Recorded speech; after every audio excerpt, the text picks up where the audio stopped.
Post-fight video, James Degale versus Lucien Bute. James Degale's an interesting fighter. He's actually one of my favourite boxers. I think right now it goes Tyson Fury, Billy Joe Saunders, and then James Degale and Nathan Cleverly in joint third. But despite the fact that I have a bias to James Degale and I really enjoy watching him box, and I quite enjoy his style, he's becoming quite a frustrating fighter in many ways. I for one thought that he beat George Groves in their first match, but he gave the judges an excuse to award the fight to George Groves. That fight was a lot closer than it needed to be.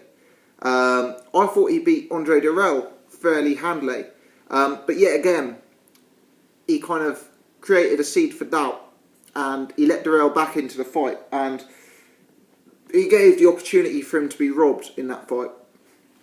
Last night against Lucien Bute, an established fighter, fighting out of his backyard, James Degale once again lets Bute into the fight. You see the theme emerging here. I think Sky had it as a draw. Their scoring was pretty diabolical last night in general, but yeah, you know, this was a close fight. Don't get me wrong, I think Degale won it, and maybe it wasn't so close on the scorecards, but the difficulty is that all the rounds were so close and so competitive. Yeah, I know Degale started well, but outside of that, could it have gone either way, away from home, foreseeably, you know? And I think James Degale, he's kind of doing well at world level without absolutely dominating, you know. I'd have liked to have seen him go out and stop Lucien Bute last night. But he actually allowed Bute to look quite good at spells in this fight. And for me, Bute is a level below James Degale. I mean, for me, James Degale should be doing to Lucien Bute what Carl Froch did.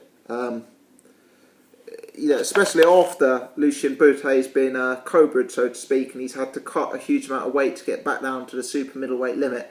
I predicted a James Degale win, but I did think James Degale would do it via stoppage, not via points, especially via such a close decision. I think I've heard some people online saying that James Degale is a low stamina fighter.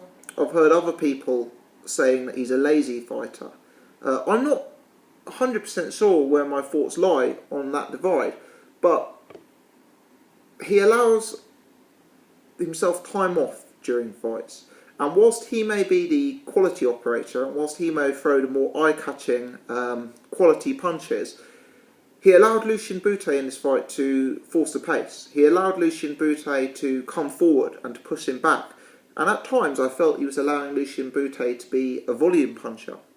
For me, this fight was slightly reminiscent of Nathan Cleverly versus Fanfara. Don't get me wrong, it was different in many ways, but it was a very fast-paced fight, this, fought at close range for large spells. And I did think, you know, I do remember what's in the first round, which I scored to Degale. I'm thinking, wow, if it keeps up like this, James Degale's stamina better last out here. We don't want him taking time off like he did against Andre Dirrell. Some of the things Degale was doing was pretty advanced in there. You know, some of the awkwardness, some of the angles, some of the body punching he was doing, some of the inside work he was doing was really tasty. But he was getting caught by Bute. You know, Bute was having spells of effectiveness in this fight. Bute was winning multiple rounds, and whilst Degale has got an excellent chin, he kind of showed to me last night that there would perhaps be some defensive frailty in there. I mean, I must admit, previously I've been on the Degale bandwagon to the extent where I thought Degale would beat Andre Ward if they met at £168. I know that will no longer happen, seeing as Andre Ward has declared his intent to move up to light heavyweight. But based on last night's performance, you'd have to say that Andre Ward would definitely beat James Degale, unless Degale could improve and step up a gear. I think Degale's talking next about fighting Badu Jack in Vegas, and Badu Jack, you know, he's a likeable fighter. He's unspectacular, but he's very tough, very strong, likeable.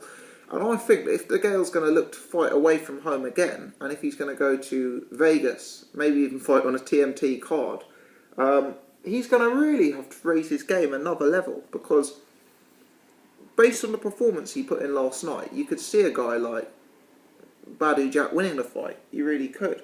And with Degale, the reason I say he's a frustrating fighter is you can tell he's got more. I mean, some of the stuff he does is, as I say, is so advanced. And there are things that he does which he is truly elite at. But there are other things, such as those defensive frailties. Some of the way he kind of takes time off. That's poor and could easily be improved. I mean, as for Lucien Bute, he's come out with this fight with credit.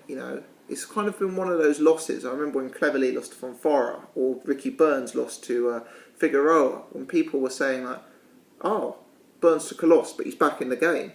Cleverly took a loss, but he's shown he's world class. Well, kind of Lucien Bute in this fight, people are saying, "Oh, Bute's back." That's not the way that I kind of thought we'd be talking after this fight. I thought this would be the retirement fight for Bute when he got humiliated by the younger champion and badly knocked out. But I mean, there we are. And Degale sort of getting involved in that scrap and allowing Bute to push the pace, ended up getting cut.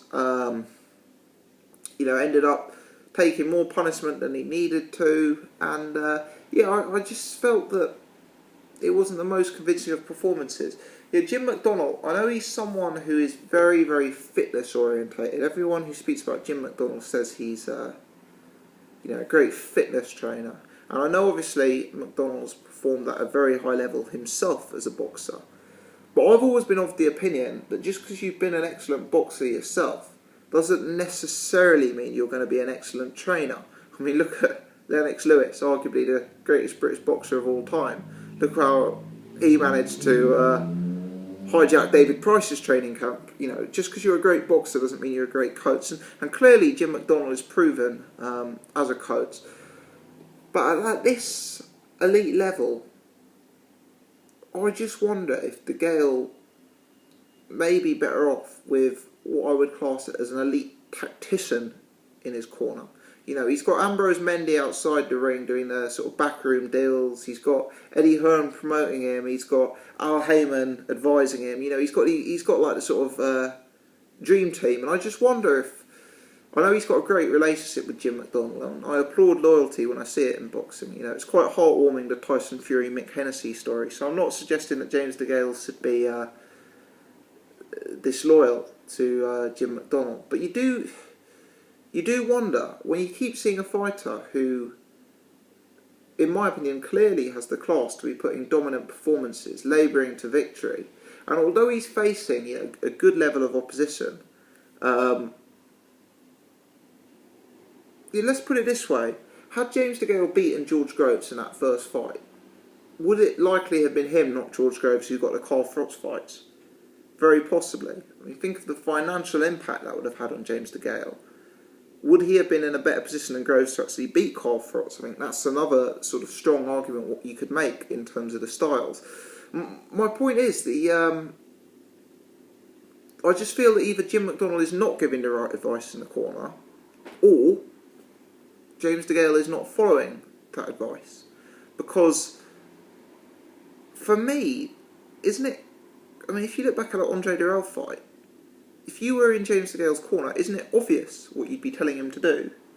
Isn't it quite basic stuff?